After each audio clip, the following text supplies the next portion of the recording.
todo monstruo en cualquier tradición nos refleja, ¿no? O sea, siempre en autores como Vicente Quirarte o Neil Gaiman coinciden en ello, ¿no? Que vemos al ver al monstruo un reflejo de nosotros mismos que no queremos reconocer.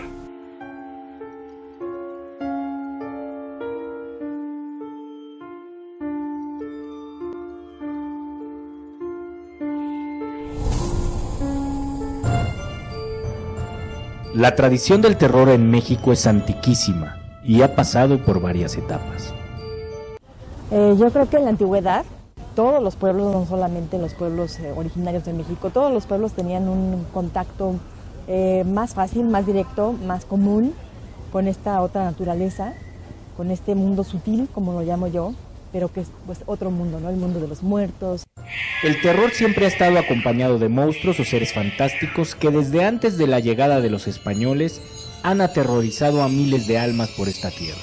Hay una especie de origen prehispánico, ¿no? Tiene que ver con duendes, aluches y este tipo de seres que existían en la tradición prehispánica, ¿no? Precolombina, que era muy relacionado con el ciclo vida, muerte, vida, ¿no? O sea, porque para ellos no nada más era vida, muerte, sino que había vida, muerte, vida, ¿no? En la mayor parte de las culturas.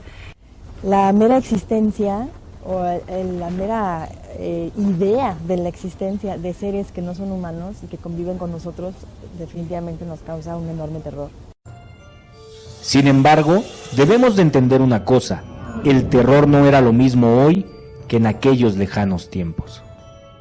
Digámoslo así, ¿no? Generalmente esas figuras que a nosotros nos causan tanto miedo hoy, para ellos tenían otro referente. Con esto aclarado, hagamos un pequeño repaso de quiénes eran los monstruos o seres fantásticos más importantes de la época precolombina. En México hay muchos seres fantásticos que son, digamos, no son humanos.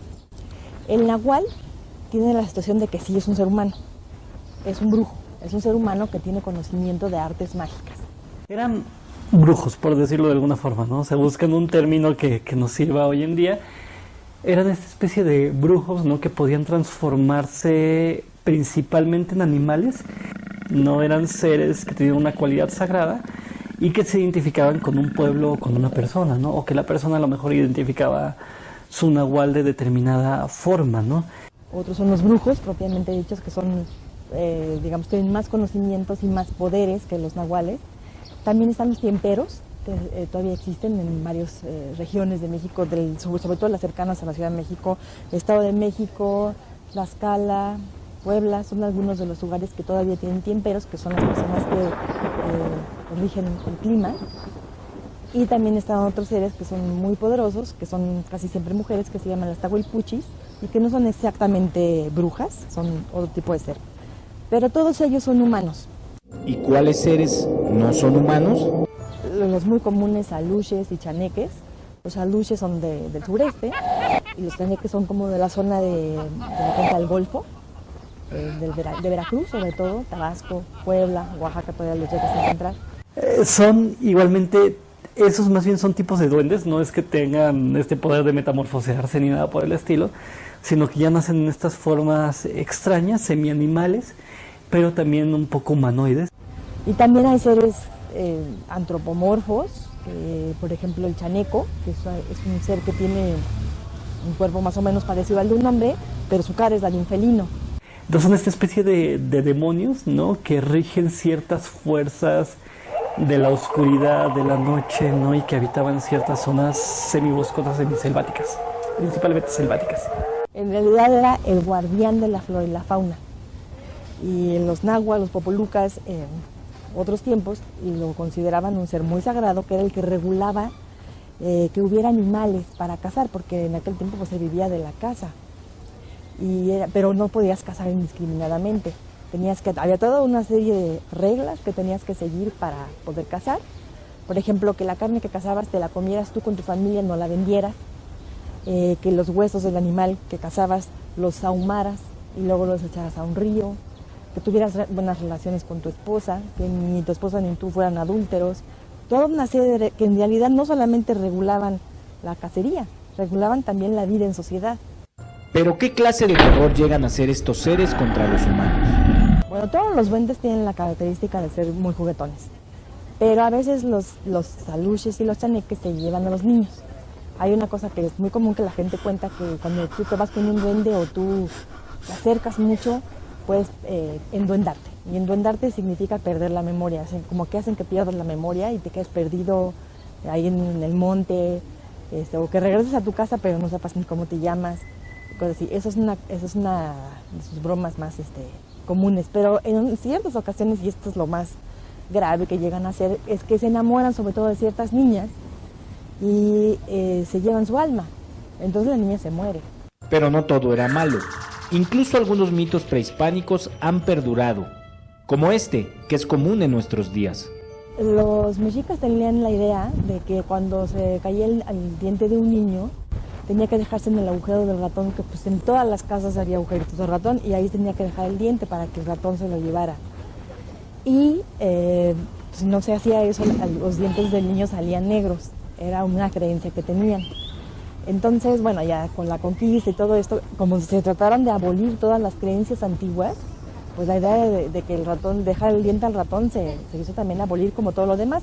Pero esa no murió, y más bien para que el ratón se congraciara con los conquistadores, empezó a dejar regalos. ¿Y cuándo cambió la visión del horror por estas tierras? Empieza a cambiar a partir de la llegada de los españoles, ¿no? Digamos, ahí estos pueblos sí supieron lo que era el horror a partir de la conquista. Pues empieza a ver al diablo en todos lados, ¿no? Todo era demoníaco, aunque no lo fuera. Va a cambiar una tradición ahí y, digamos, con la llegada de España y para la formación de toda la colonia, se va a volver un horror mucho más espectral, ¿no? Se cambia de las entidades cuasi divinas, ¿no? A las entidades espectrales. Sí había seres que causaban más mal que otros, pero la noción del diablo es una noción europea, no es una noción de América. Y eso es lo que tenemos, una tradición tremenda, ¿no? O sea, de niños fantasma, ancianos, ¿no? Como que además la cultura hispanoamericana tiende a sentir bastante miedo por los niños, ¿no? O sea, tal vez esta figura de inocencia perpetua, ¿no? Es la que resulta tan aterradora. Y con esta mezcla de culturas, el terror se convirtió en leyendas, trayendo nuevos monstruos a nuestro imaginario. La Llorona es un ser espectacular, ¿eh? Sí, la Llorona es definitivamente el ser que te encuentro. Sus historias están desde el sur de Estados Unidos hasta Argentina. Pero yo creo que tiene en lo femenino, en lo sagrado femenino, la Llorona tiene un lugar muy especial porque hay como dos Lloronas. Una Llorona es la humana, de la cual existen muchas historias, pero que la más común es la mujer indígena que se enamora de un español, tienen hijos, pero él no se casa con ella, se casa al final con una española y ella por despecho mata a los hijos y se suicida, los ahoga. En zona de Hidalgo, su variante de la Llorona, por ejemplo, es muy interesante porque la ponen mucho en relación con la Malinche. Entonces ahí está llorando no nada más a sus hijos, sino a todos los hijos de la nación, ¿no? Entonces es muy interesante. Ahora, la Llorona siempre está unida al agua. A la Llorona siempre se le ve cerca de cuerpos de agua, o en ríos, o en laguitos, o en lagunas, siempre está unida a los cuerpos de agua. El agua es un elemento esencialmente femenino. En primer lugar habría que decir eso, ¿no? Que a partir de la llegada del mundo hispánico hay una profusión tremenda, por ejemplo, de figuras femeninas. En el centro del país, que yo creo que fue donde la presencia de la colonia es más importante, hay muchísimas historias de fantasmas y de tesoros enterrados. Eso es lo que domina en el centro del país. Tenemos más bien criaturas regionales, ¿no? O sea, como que en cada ciudad o en cada estado, o lo que hoy llamamos estado, no va viendo sus variantes. Por ejemplo, yo recuerdo a la mujer caballo de Guanajuato, y que es una que sobrevive, ¿no? O sea, que mi abuelo ya hablaba de ella, ¿no? O sea, mis abuelos ya la mencionaban y hasta la fecha la siguen mencionando, ¿no? Que es este ser que supuestamente se aparecía a las 6:06 de la mañana, en los tiempos en que todavía oscurece, bueno, más bien que amanece muy tarde, ¿no? Y que es una mujer supuestamente muy atractiva, ¿no? Con el cambio de cánones de belleza de la época, ¿no? Pero que cuando uno la llama y voltea, pues tiene la cara totalmente de un caballo, ¿no? La obsesión por la figura femenina de terror en la colonia fue tal que se dice que existen brujas que pueden transformarse en bolas de fuego. Para las bolas de fuego hay muchas historias. No todas las emparentan con las brujas, aunque sí, por ejemplo, las Tlahuelpuchis, cuando te encuentran y hay testimonios muy importantes de antropólogos sobre las Tlahuelpuchis. Son seres, hay seres, no todos los seres mágicos tienen esta cualidad, pero hay seres, y las Tlahuelpuchis son de esos, que son bioluminiscentes. Entonces cuando se convierten en este ser, tienen luz, y es una lucecita pues que sale como de ellas. Y en general eso es una cosa que se dice de las brujas. Las brujas siempre sueltan su piel, pero esto también es una creencia europea.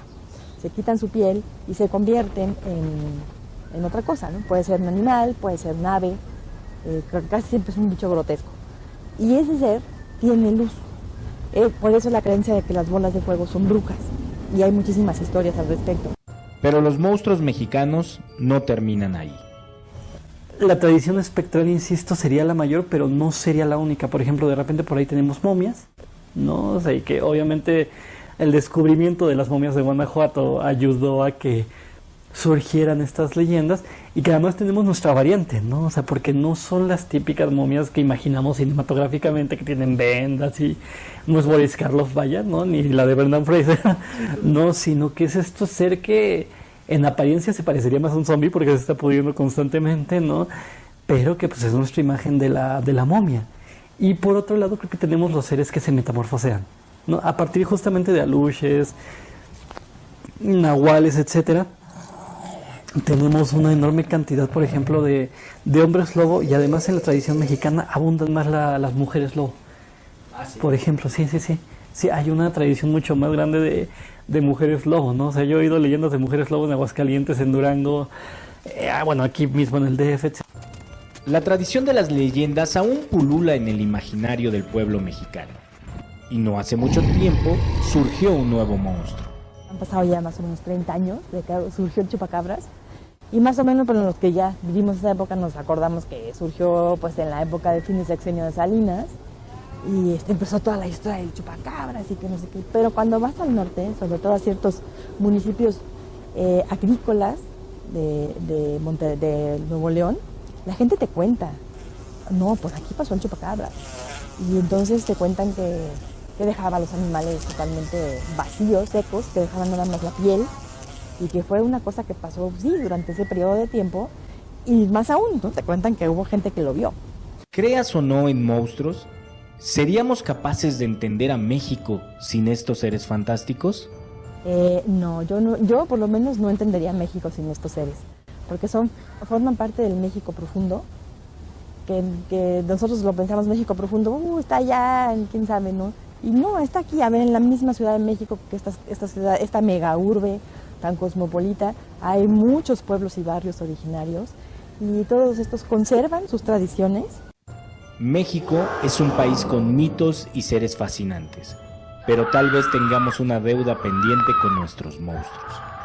Lo he dicho muchas veces, que hay veces que los niños conocen mejor a los seres fantásticos de Disney, ¿no? O a los seres de otras culturas, como a los elfos y los trolls y todos estos, que son pues parte de una cultura hegemónica, pero no conocen a los bichos de México, que son de lo más divertido, de lo más interesante, y tienen una simbología enorme, porque finalmente todos estos seres representan la simbología de nuestra cultura.